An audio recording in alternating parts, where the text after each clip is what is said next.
Here, do you remember this? Our first motorhome? I do remember the first motorhome.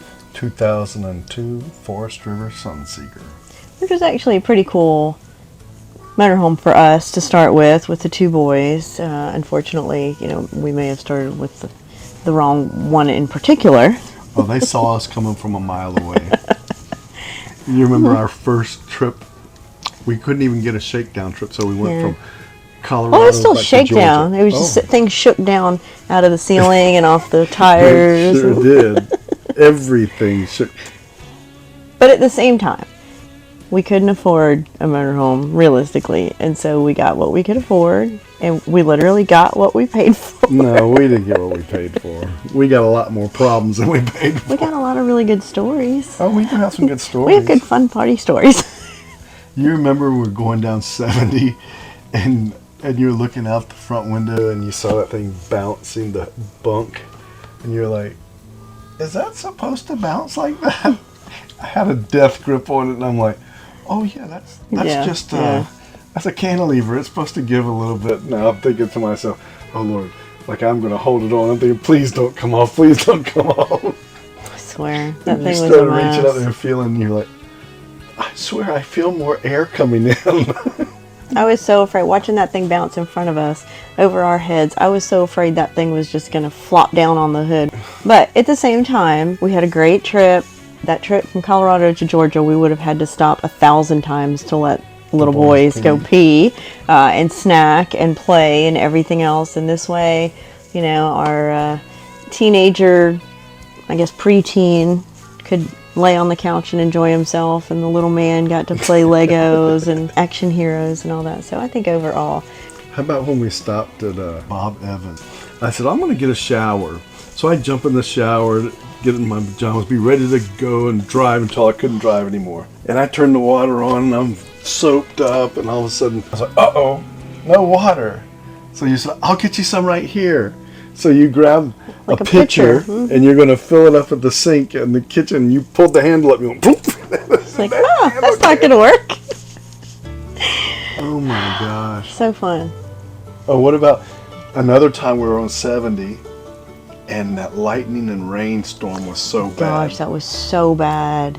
I was driving and I was terrified. It's like tornado weather. We were in such hard rain. The water was just...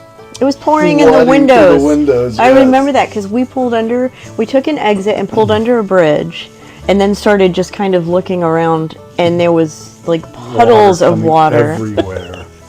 Oh my gosh, the water was just sopping everywhere. There was a guy on a motorcycle. He pulled under the bridge too. Yes. Like, you can come in. You want to get I'm not sure we would have stayed drier with us. We were like sitting in a swimming pool. But we did make it to Georgia on that first trip, and that was didn't we leave it there? I think we did. You drove it back later. No, because we had to come back to Amarillo when the ceiling lights were coming out. Oh, that's right.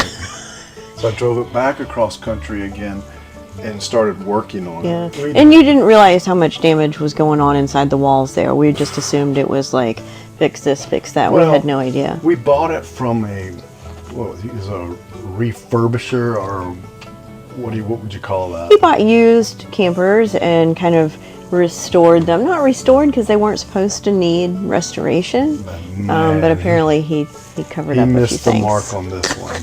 I'm not sure he missed it so much as he hid it from us. Yeah, he definitely hid it from us. I remember when I did finally get it back to Georgia and I started tearing it off. Because the first thing I tore off was the back wall. It just kind of had like a musty smell back there. And then I got to looking at the back panel and it was bubbling. And I'm like, what is going on here? And Dad was like, that's delamination. And I'm like, what's that? He goes, the fiberglass is turning loose from the wood.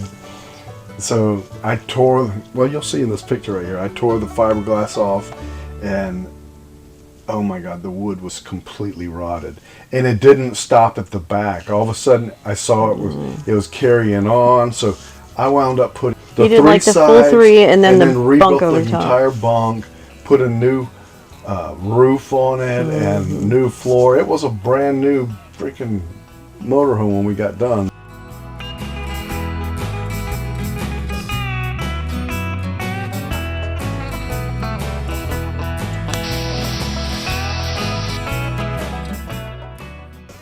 Man, that was some in-depth repairs on that thing.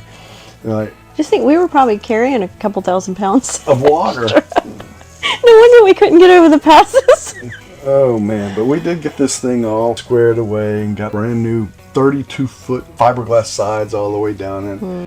And then, oh, the best thing, remember I changed out that little 9-foot awning and I put an 18-foot awning down the side of it. We had a big old outdoor patio area. Yeah, because we still used it several times before we started going into pull behinds. Like, if you remember, the only reason that we even got rid of the motorhome, aside from we had no slides, so it was getting tighter as the boys got bigger.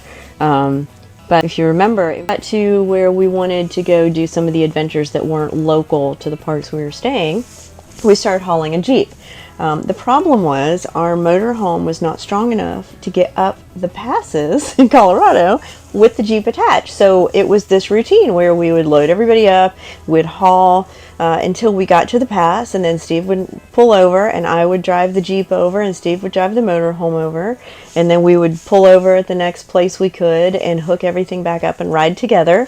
And then that one time I got really nervous because aside from not having the strength to go over the passes, we could not gear down to go down the passes because there wasn't like, The multiple brakes gears. Yeah. It was just like, high gear, low gear kind of stuff, right? And then the brakes, we had no good braking on that, and they were starting to smoke, and I'm paranoid about crashes and stuff. 7% grade. And got down there at Monarch Mountain and we're like, pull over. We just pulled over. It and was awful. It sat was for like an hour smoky letting and the brakes smelled cool. awful. It was just so scary. So then we decided to bite the bullet and get the truck and the tow that had actual, we could detach and go on adventures, but more importantly was strong enough to pull us over and had both truck and trailer brakes to help us stop on those really tall passes especially. Absolutely. Well guys, I hope you didn't find this video too rambling in our reflections. But hey, if you liked the video, give us a thumbs up, hit that subscribe button, ring that bell so you don't miss a single notification, and leave us a comment in the comment section. Tell us about your experiences with RVs. Till next week, y'all stay safe out there. Bye. See ya.